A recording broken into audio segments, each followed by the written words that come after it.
गुप्त साम्राज्य के बाद है ना, अगर इतिहास में देखा जाए तो कहीं ना कहीं मध्यकालीन भारत शुरू हो जाता है। लेकिन मध्यकालीन भारत के ना कई हिस्से हैं, 3 हिस्सों में इसको मेन कैटेगराइज किया गया है। ठीक है, मध्यकालीन भारत जो है ना 2 हिस्सों में पढ़ा जाता है। एक तो ये हिस्सा जो 1200 से लेकर के कितना है, 700 से लेकर के 1200 एडी तक है। फिर 1206 से लेकर के 1500, इसको सल्तनत काल कहते हैं। क्या कहते हैं इसको? सल्तनत काल। हाँ, दिल्ली आरा, सल्तनत एरा, ये सब कहते हैं। ठीक है ना। और ये वाला जो है गया 1526 से 7। ठीक है ना, ये पूरा ही मध्यकालीन भारत है। ठीक है, तो इसको प्रारंभिक यानी कि बिगिनिंग वाला यानी कि स्टार्टिंग मध्यकाल कहते हैं, एंशिएंट मिडिवल। इसको सल्तनत एरा, इसको मुगल काल यानी कि मुगल एरा कहते हैं। ठीक है ना। अब ये जो प्रारंभिक मध्यकाल आपको दिख रहा ना, इसमें कई सारे, ये जो गुप्ता डायनेस्टी आपने पढ़ा लास्ट, इसके ये खत्म हो जाने के बाद कई सारे छोटे छोटे राजा जो है वो क्रिएट हो गए, है ना। तो उसमें कई सारे राजा थे, जैसे गुर्जर प्रतिहार था, राजपूत था, पाल एम्पायर था, राष्ट्रकूट एम्पायर था और चोल एम्पायर था। ठीक है ना। तो गुप्ता के खत्म होने के बाद ये क्रिएट हो गया। और इसमें 3 हिस्से पढ़ते हैं, सल्तनत, विजयनगर और बहमनी साम्राज्य। और इसमें हम लोग मुगलों के बारे में पढ़ते हैं। तो सबसे पहले इसके बारे में हम लोग पढ़ रहे हैं। ठीक है, क्या कहना चाह रहा है ये?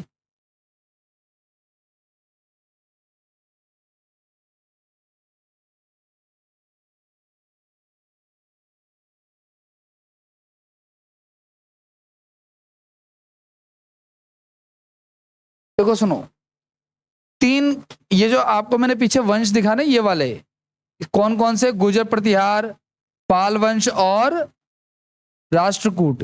इनके बीच में ना जगह को लेकर के कई सालों तक युद्ध चलता रहा। ठीक है ना। और इस युद्ध को क्या कहते हैं? त्रिपक्षीय संघर्ष, है ना। तो ये युद्ध किसने था? देखो सुनो, होता क्या था, आप कभी भी देखना, ध्यान सुना। जैसे मान लो ये भारत का नक्शा है, तो पाल वंश यहाँ है, गुर्जर प्रतिहार यहाँ है ना, आपका राष्ट्रकूट यहाँ। तो तीनों जो है कन्नौज वाले इलाके के लिए क्या करते थे? आपस में लड़ते थे। 3 लोग थे, इसलिए त्रिपक्षीय कह दिया। ठीक है, तो कन्नौज त्रिभुज युद्ध के रूप में भी जाना जाता है इस युद्ध को। मतलब कि इस युद्ध को कन्नौज युद्ध भी कहते हैं। क्यों कहते हैं कन्नौज युद्ध? क्योंकि कन्नौज के लिए होता था, जो 8वीं और 9वीं शताब्दी के दौरान हुआ। और इनके बीच में हुआ, किसके बीच में हुआ? पाल वंश के बारे में, है ना, गुर्जर प्रतिहार इसके बारे में। ठीक है, गुर्जर प्रतिहार वंश का संस्थापक यानी कि इसका फाउंडर कौन है? तो इसका फाउंडर है नागभट्ट। कौन है इसका founder? Nagabhata first. Nagabhata first जो है इसका फाउंडर है। ठीक है, अच्छा। सातवाहन वंश जो थे ना, इन्हीं के समय पे एक सातवाहन वंश भी था। उन्होंने ब्राह्मणों को भूमि दान दिया ना, ये हम पहले भी देख चुके थे। एक था पाल वंश। पाल वंश का संस्थापक कौन है? गोपाल। और इसका पुत्र कौन है? धर्मपाल। ठीक है ना। अब गोपाल ने एक यूनिवर्सिटी खोली जिसका नाम था ओदंतपुरी विश्वविद्यालय। ठीक है ना। क्या नाम है इसका? ओदंतपुरी यूनिवर्सिटी विश्वविद्यालय है ये,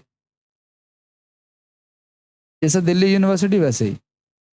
और इसके पुत्र धर्मपाल ने भी एक खोला जिसको कहते हैं विक्रमशिला विश्वविद्यालय। ठीक है ना। एक इसने युद्ध भी लड़ा था, इंदिरा युद्ध को हराया था इसने। ठीक है ना, इंदिरा युद्ध को हराया था। एक व्यक्ति का नाम है, इतना देखा नहीं मैंने कभी, क्वेश्चन नहीं। चोलों के बारे में जान लेते हैं। क्या कहना चाह रहा है? इसका संस्थापक है विजयालय। कौन है इसका संस्थापक? ठीक है, पल्लवों के सामंत थे। सामंत का मतलब क्या होता है? मतलब ये पल्लवों के अंडर ही काम करते थे, बाद में सेपरेट हो गए। ठीक है, तो उनके वर्किंग एम्प्लॉयज थे। ठीक है ना, ये उनके अंडर में काम करते थे, वो चीज। अगला, मुंतरेयार से तंजौर या तंजौर पे कब्जा किया। मतलब इन्होंने किस जगह पे कैप्चर किया अपना? तंजौर एक जगह है साउथ में, उस जगह पे उन्होंने क्या कर लिया? अपना कैप्चर कर लिया। ठीक है, और इन्होंने एक मंदिर का भी निर्माण करवाया। ठीक है, मंदिरों के निर्माण के बारे में आगे हम पढ़ेंगे अभी। ठीक है, आगे नेक्स्ट क्या कह रहा है आपका? नेक्स्ट ये कह रहा है आपका,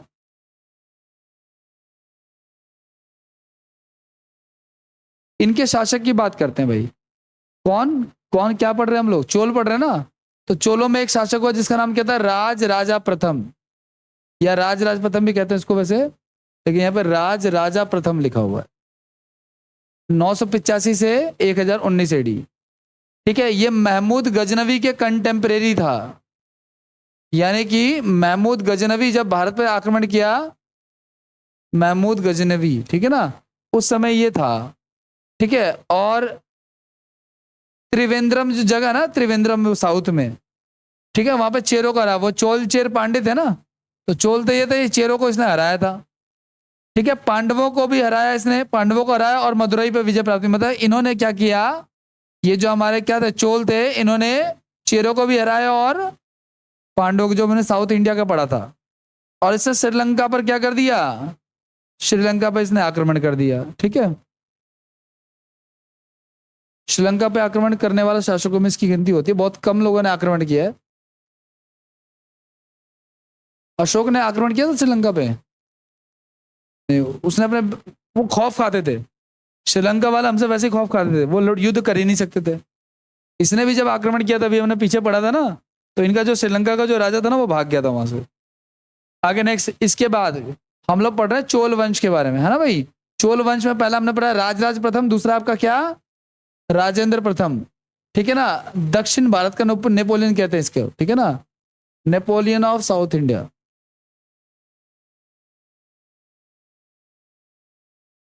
अगला, चोर और पांड्यों को पूरी तरह से परास्त कर दिया, मतलब इसने चेर और पांड्यों को, चोल थे ना ये, तो पूरी तरह हराया, श्रीलंका पे पूरा कैप्चर कर लिया। गंगा, गंगा की जो है ना, देखो सुनो, ये जो चोल थे ना, ये साउथ के थे, है ना भाई। तो गंगा जो नदी बहती थी, उधर के शासकों, दो शासकों को इसने हराया, ठीक है। इसने एक हाँ हाँ, इसी ने हराया। इसने ना एक उपाधि भी ली थी, गंगई कोंड चोलपुरम की, ठीक है ना। इसने एक नया शहर भी बनाया था, सेम वही उसी नाम का।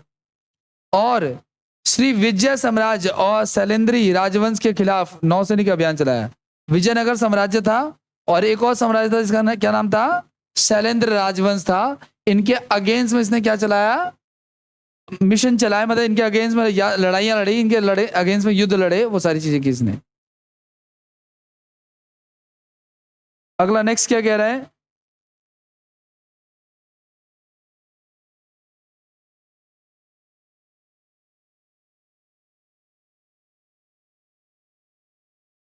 देखो सुनो, चालुक्य कई जगह के हैं, लेकिन कल्याणी जो जगह है ना, कल्याणी साउथ में, उसके चालुक्यों को चोलों ने हराया था, ठीक है ना, खिलाफ, इनके खिलाफ लड़े थे।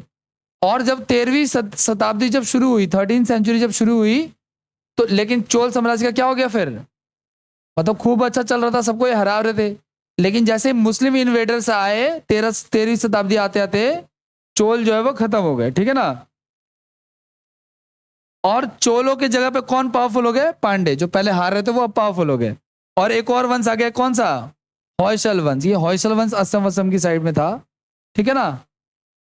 आगे नेक्स्ट क्या कह रहा है आपका, अब आप देखोगे यहाँ पे दो तीन बातें इन्होंने रख रखी हैं।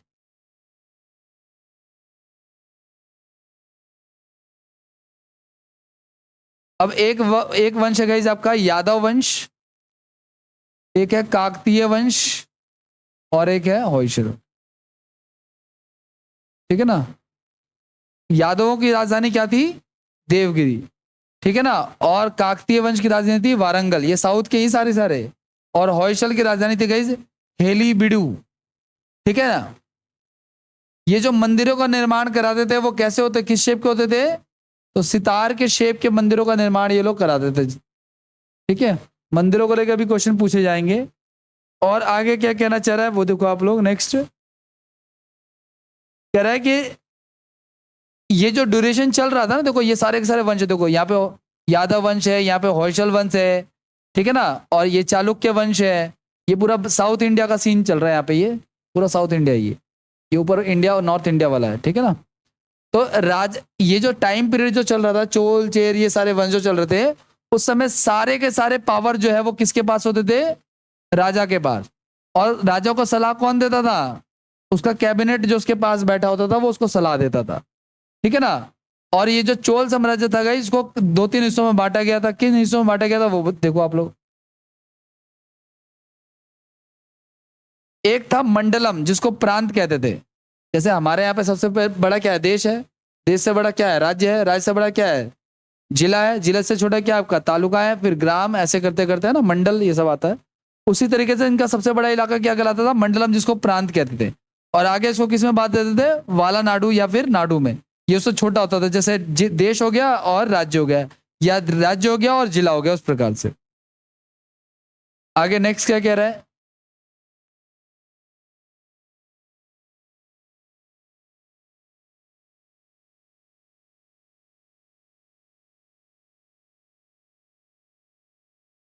अच्छा चोल मंदिर जो है ना कि इसको लेकर क्वेश्चन आता है। पहली बात ध्यान रखना आप लोग, चोल मंदिरों को ना जीवंत कहा गया, मतलब वो जीते जागते हैं ऐसा कहा जाता है। और सभी के सभी चोल मंदिरों को यूनेस्को वर्ल्ड हेरिटेज साइट में रखा गया है। यूनेस्को जो है, यूनेस्को वर्ल्ड हेरिटेज साइट में रखा गया है, ठीक है, यानी विश्व धरोहर भी है। इसमें दो मंदिर में आते हैं, एक वृद्धेश्वर मंदिर है, ठीक है, जो कि तंजौर में है, ठीक है, इसे राज राजेश्वर मंदिर के नाम से जाता है। ये स्टैटिक जीके में भी पूछा जाता है और वैसे भी पूछा जाता है, ठीक है। इसे राज वृद्धेश्वर मंदिर को और क्या कहते हैं, राज राजेश्वर मंदिर। और इसके निर्माता कौन है, नाम से ही पता चल रहा है, राजराज प्रथम, ठीक है ना। और एक मंदिर था जिसका नाम था गंगई कोंड चोलपुरम, ये उपाधि भी थी, ये शहर का नाम भी था, ये मंदिर भी था, है ना। तो इसको राजेंद्र प्रथम ने बनवाया था। एक और थी जिसको कहते हैं ऐरावतेश्वर मंदिर, इसको राजराज सेकंड के द्वारा जो है वो बनाया गया था, राजराज सेकंड ने इसको कंफर्म किया था, उसको बनाया था। और नेक्स्ट क्या कह रहा है आपका,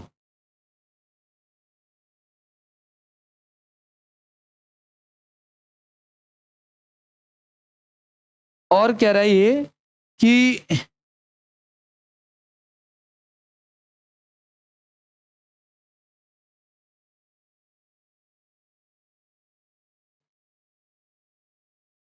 मंदिर का आर्किटेक्ट कैसा होता था गाइस।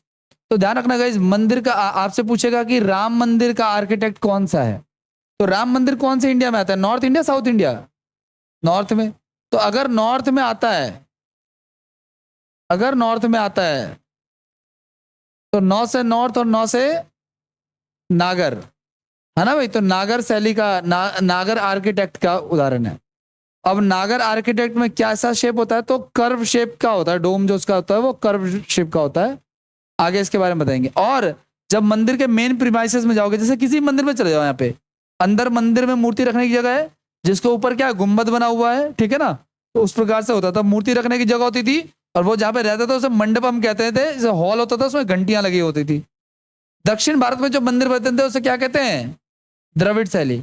और भाई ये पिरामिड शेप के होते थे, ऐसे स्क्वायर होगा, फिर एक छोटा हो जाएगा, फिर ऐसे छोटा, फिर छोटा ना। और नागर शैली में क्या होता था, मंदिर हो जाएगा फिर ऐसे हो जाएगा, डायरेक्ट शेप चेंज, तो कर्व शेप होता था।